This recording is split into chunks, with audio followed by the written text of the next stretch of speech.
Hello everyone, and welcome to Peachy Q&A number 5. It has been forever since I've done a Q&A video, so I'm so sorry for that, and because of that, most of these questions are many months old, so I'm sorry for that, but I'm doing this. I'm going to try and catch up. We'll try and speed through them, except for my Patreon supporters. I have a couple questions from them, and theirs get bumped to the top of the line, so I'm going to start with them. Alright, so first of all, we have my supporter, Kimberly Irvin. She asks, referring to the Morgemoth Rising song that I put out recently by Sharm and I, is writing lyrics or writing in general something you do frequently, or is it something you were just inspired that one time to do? P.S. I've still been listening to it intermittently over the last week. Thank you so much. Not so much recently, but I used to do a ton of writing. Especially in high school and in college, I did a lot of writing. I wrote fan fiction. I wrote lyrics to songs. I would take Japanese anime songs that I liked, and I didn't know what the actual translation was, but I would kind of write my own translation to it. So that's something I would do, and sometimes I would like directly change lyrics to songs. I could never produce any of it because I can't sing, but that was something that I used to do in the past, but lately not really. I've been trying to get the inspiration to do it ever since Sharm kind of made an open call and asked for people to send her Guild Wars 2 parodies, as she calls them, changing the lyrics. So ever since that, I've been inspired to try and find a song. So when I heard that Five Nights at Freddy's song, I was just instantly inspired. I loved it so much, and decided to get out my writing tools again in my brain and write it down. So yeah. Next question comes from one of my newest Patreon supporters, Markvoy. Hello, Peachy. I'd like to ask, how has Sailor Moon helped your life in finding out who you are? It has helped myself along with other series and games. The Kingdom Hearts series in particular really actually made me the person I am today. Is there anyone in Sailor Moon that you particularly look up to and inspires you?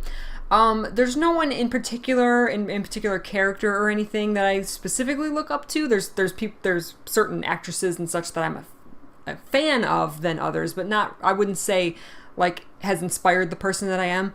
But the show itself, absolutely. Growing up, I got into Sailor Moon when I was 13 years old, and it was, I was in middle school, and that whole time, middle school, high school, that was back when, being a nerd and being into geeky things wasn't like mainstream as it is today. So I got teased, I got made fun of, but my love for Sailor Moon was so deep that I did not let anybody deter me.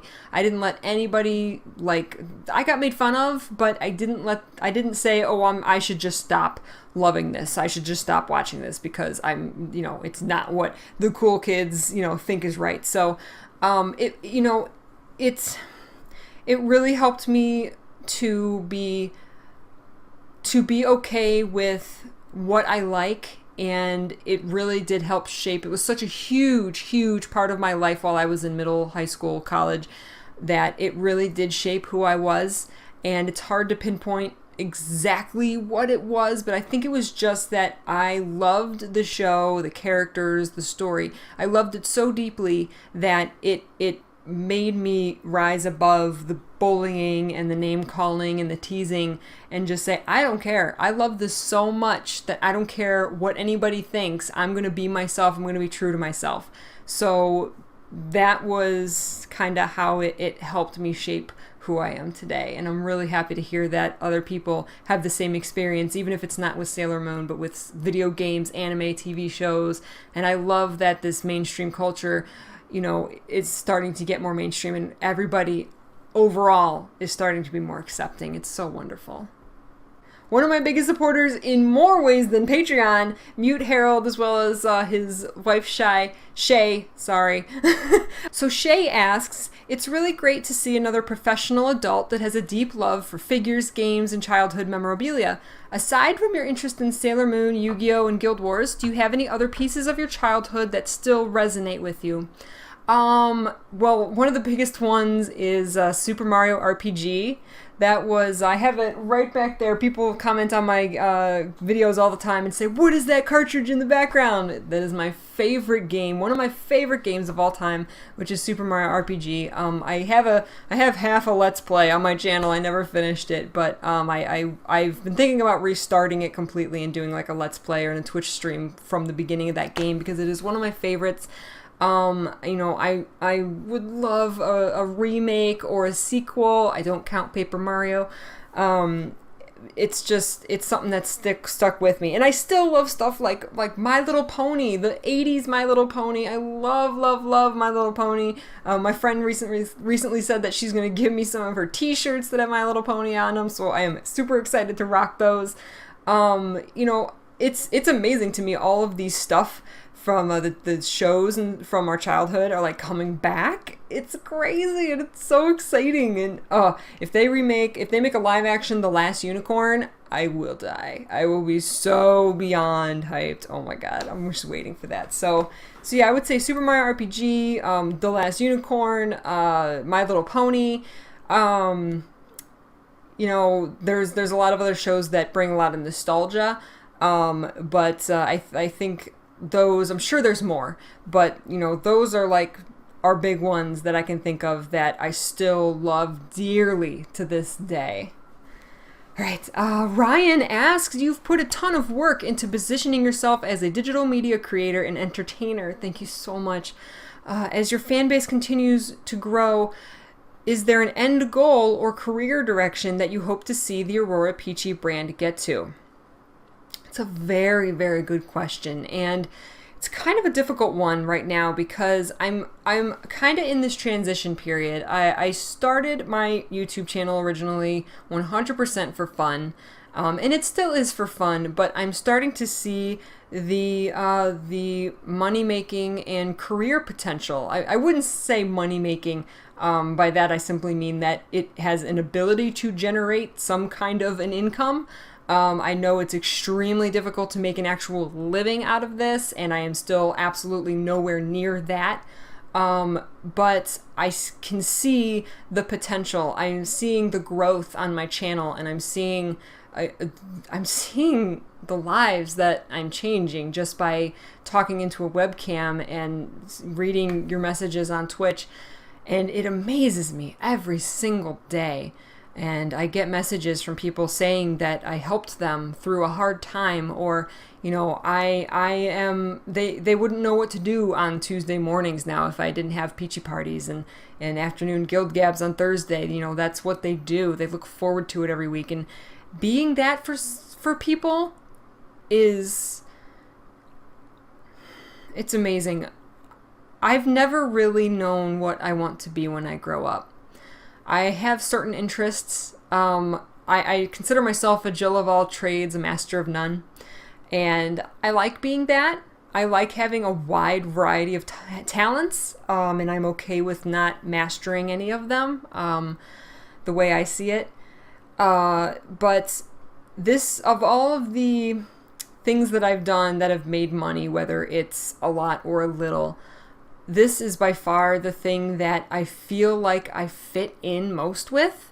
I feel like this is like my calling. I feel like talking with you guys, making content, entertaining you is what I'm meant to do. I wouldn't ever want to stop doing this. I mean, I have a tiny trickle of income right now, but I'm making it work because I love it so much. So if I could someday turn this into, a career, a job, make this what I do and actually be proud of it and earn an actual real living from it, if it can happen, I want to work towards that. So right now, with the help of people like you and all the other people who are watching and supporting me, this could be a dream come true for me. This could be where I settle, where I belong. I've never really, as far as like a job or a career, I've never belonged anywhere. And this could be it. And that is very exciting. I'm taking way too long answering these questions, but I wanna properly answer, especially my Patreon supporters. I want to really delve deep and answer your questions, so I hope you don't mind me kind of rambling on a little bit. Thank you so much. The last question from my Patreon supporters is from Nick, and he asks, since the Sailor Moon community has aged since the first show came out, and gaming audiences are also aging, a decent chunk of your audience are fully grown adults employed across a variety of job types. That means that you might have a doctor watching you talk about Sailor Moon, or an astronaut in training watching you unbox toy wands, or a forest ranger listening to your Guild Wars 2 discussions during their lunch break in the mountains. It blows my mind. That said, when you address your audience in videos, how do you envision us, and who in your mind would be your least expected viewer? Fantastic questions, you guys. Oh my god. So yeah, that whole concept, I have to actually keep reminding myself that people doing their thing, they got their lives set, and they may tune in every 2 weeks to watch me react to Sailor Moon Crystal. It's amazing to me, and it's beautiful. It's a beautiful thing that people, full-grown adults, can be unashamedly, in this day and age, unashamedly watch a Sailor Moon reaction video and not be ashamed of it and be proud of it and love it and enjoy it and give back by sharing their own stories. It's amazing. But to answer your question, when I address my audience, how do I envision everybody? How do I envision you when I talk to a camera? Because I'm talking into a webcam. But I do envision you guys. And to be honest, I imagine someone watching my videos exactly how I watch YouTube videos. The 90% of the time, I'm sitting here at my computer. I have YouTube up. Usually I'm playing a game, and I have YouTube up over on my second monitor, and I'm listening and partially watching. To me, that's what I visualize. I visualize you guys just as I am, which is sitting here at my computer watching. Now, sometimes I have to remind myself, most people, a lot of people watch on phones now. They're watching on their phone. They might be at work and have YouTube up on their phone, or people have tablets and maybe they're sitting and watching TV and watching a YouTube video at the same time. I know, a lot of people multitask nowadays. Maybe you're watching Twitch and have a YouTube video on at the same time. So I know there is a crazy wide variety, not only of ways to watch, but people. I imagine people just like me are behind that camera. And I think one reason is that that's maybe how I'm most comfortable, talking directly to one of my peers, someone my age group, someone with my exact same interests. So that's what I picture. But when I kind of try and think of the bigger picture, I do try and imagine all those other scenarios. As for who would be my least expected viewer, I don't know if I have a least expected viewer. Like who would I be surprised that they watch my videos? Not really. There's not really anyone that I would be surprised because of this more accepting culture that we have now. I really don't. I wouldn't be surprised, I don't think, at anyone who watches. I don't know. Maybe if it was somebody famous is watching my videos, that would be a little weird to me. Intimidating, not weird, maybe intimidating. I don't know. All right, I have spent way too long on these first 5 questions, so I'm going to move on and try and be a little quicker from these. These are older questions. I'm sorry. These are from like months ago. These are from my Ask FM page mostly, and some from YouTube. Dear Peachy, which would you rather have happen? All 10 Sailor Senshi versus Mordramoth, or Australia Astralis and Maven versus the Black Moon from Eternal Mirage? Definitely all 10 Sailor Senshi versus Mordramoth. That is almost no question. That would be absolutely epic. That would be the best crossover ever. Have you also watched, or do you like darker animes like Hellsing, Death Note, Tokyo Ghoul, etc. from Miri Togepi? Well, I recently did a reaction video to Madoka Magica Rebellion, the movie.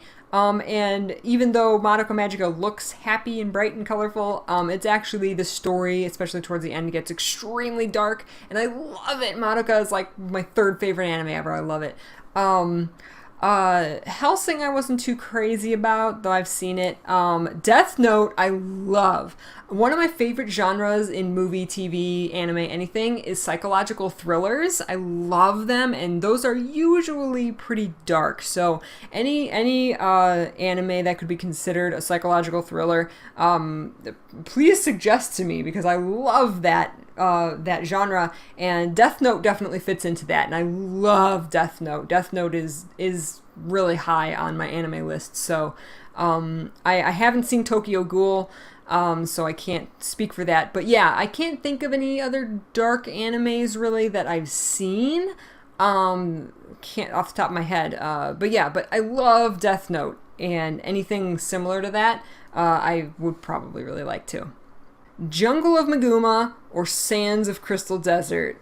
Definitely the jungle. I've never really been crazy about, even though I want to go to the Crystal Desert, I've never really been crazy about desert in games, or, even in Guild Wars 2, because it's desert. There's a lot of sand and not too much else. Like the jungle, there's a million little details and foliage and animals, and I just feel like there's infinite detail, whereas when I picture the desert, it's just the desert. Like there could be cool ruins and stuff, and there's still cool like creatures in the desert, but nothing near the Meguma jungle. So that was my long-winded version of saying Meguma jungle. Alright, have you ever watched the sequels to Yu-Gi-Oh! Yu-Gi-Oh! GX, 5Ds, Zeal, Arc V, and do you play the card game at all? I tried to watch GX, because GX comes after Duel Monsters. Duel Monsters is my favorite. GX comes right after, so I was like, okay, the sequel, let's watch GX. I think I got through maybe 10 episodes, and I was like, no, I just can't do this. And then I think I watched like the first 2 episodes of 5Ds, and I was like, no, card games on motorcycles, no, can't do it. I haven't even tried Zeal or Arc V. I know nothing about those. And plus the main character just seemed to get like younger and younger and younger, and I was just like, I'm just not interested. So no, not really. I've tried GX, and after that I'll just stick with Duel Monsters. Do I play the card game at all? I used to play the card game in college. A lot of my friends also played the card game and liked the anime, so we would like get together every night in the lounge and play Yu-Gi-Oh! I don't play anymore, mostly because I don't have anybody to play with, but lots of really fond memories of playing Yu-Gi-Oh! Definitely. The depths of the unending ocean, or the highest peaks of the Shiver Peaks? Probably the peaks of the Shiver Peaks, simply because underwater combat, no.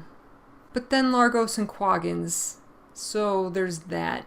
You can tell how old these questions are. Do you have a P.O. box? I like making mini Guild Wars 2 weapons, and I want to give you one for being awesome. You are the one I was referring to in my Peachy mailbox videos. So if you haven't heard, yes, I do have a P.O. box now, and you can go to my Peachy mailbox videos, and in the description is the address for my P.O. box. But yes, I do.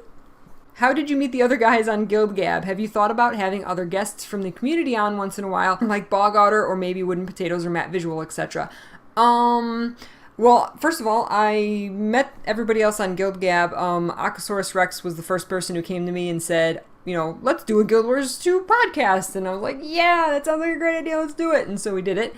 And then everybody else, just honestly, they emailed me and said, hey, if you ever need another person on Guild Gab, I would totally be up for doing it. And that's how I found Corvus and Alex and then Inks. And I never imagined or even wanted 5 people on there, but and we would definitely never do any more than that. It's already a lot. Yeah, they all came to me, basically. I'm not a person who goes out and approaches other people for collaborations, because I'm just not that kind of person. I feel like I'm imposing on people, but I was super happy when they came to me and said they wanted to be on Guild Gab, and I love what it is now. As far as would I ever have like guests on there, right now, like I said, we're kind of overloaded. We have too many people on. If someone ever like dropped out, or maybe I knew that 2 people couldn't make it one week, if I knew that in advance, I might approach someone else to be like a guest 4th person on there. But usually we don't know that far in advance that someone's not going to make it. And now, like I said, it would kind of have to be like 2 people can't make it for that to happen. So it could happen one day. It would be cool. Which of the Guild Wars 2 lesser races is your favorite and least favorite? If ArenaNet were to announce a surprise thing that will be in the expansion that they haven't already announced, what would you want the most? And I've got to ask, pirates or ninjas?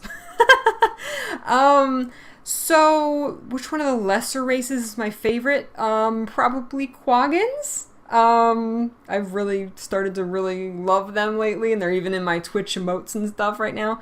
My least favorite, the Hylek, I guess, which kind of sucks because they're gonna be a huge part of Heart of Thorns, and maybe that'll make me like them more. But right now, they're just kind of big, ugly toad people that worship gods that we don't. Like, I don't really have any interest in them right now.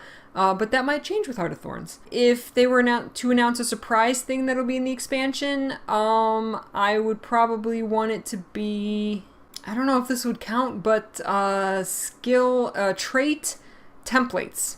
Maybe that's more of like a feature patch thing. Also like a district system, so you could say, hey, I'm in District 2, come to District 2, rather than this weird joining a party and right-clicking, join in, like, just a district system. Say, okay, the Peachy party's in District 2. Come to District 2 in South Sun Cove. That would be so much easier.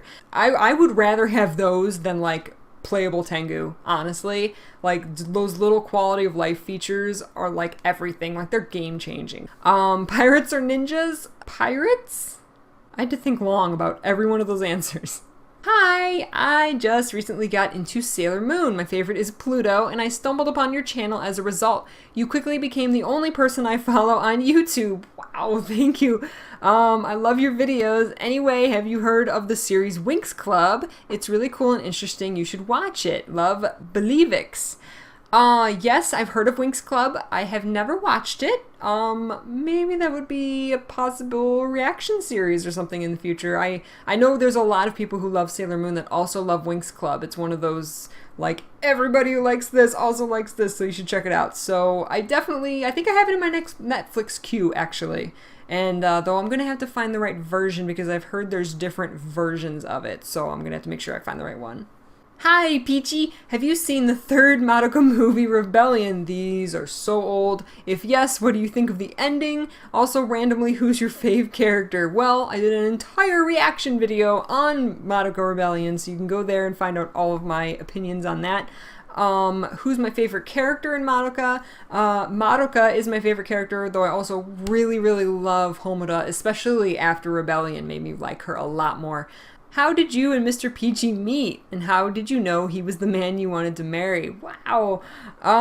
Well, we met at a Dagger Here event, which was Ragnarok. That was the week-long event that I go to every summer. So we met at my second time ever going to that, his first time ever going. And so we met in the woods, quite literally, and sat by the campfire all night and fell in love. And I know this is really sappy, but it's true. That's like almost the moment I met him, like I got instant butterflies and like just instant connection with this person. And then the next couple days we hung out at the event, and it was like I knew that like I was fated to be with this person. Like I knew that he was the person that I was supposed to be with. It was so powerful. And he says the same thing. I'm getting way too sappy. We've been together for about 5 years, and it's been wonderful and happy. Hi, Peachy, love your videos. Thank you so much. I recently noticed how other crystal reactors have started to react to other animes. So I was wondering if you were going to react to other animes in the future, such as Fate Stay Night. I've had Fate Stay Night suggested to me a lot. I may consider that. I've had a lot of requests that I do that. Like I said, I did Madoka Rebellion.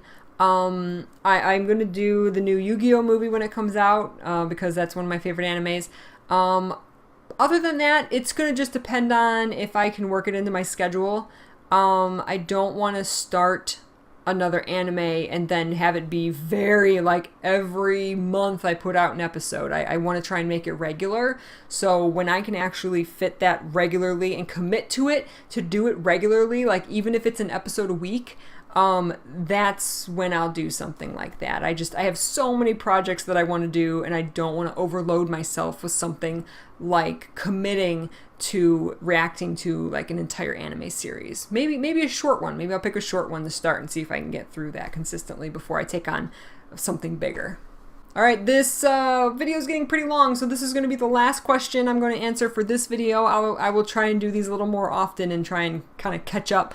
Have you watched Ruby, the CGI anime series by Rooster Teeth and the late Monty Oum? If so, what do you think of it? Both seasons are on Netflix in film format if you have not seen it yet. From Vaylin. I have not. I've seen trailers for it, and I've seen like music videos. And I'm definitely interested. It is yet another thing that is in my forever long Netflix queue. So I do plan on watching it. Maybe that could be what I react to. Maybe that could be what I watch and react to. That's actually not a bad idea. Alright guys, that is all of the time I'm going to put into this video. I will try and catch up on more questions in the next video. If you want to get your questions in the queue, you can go to ask.fm/AuroraPeachy.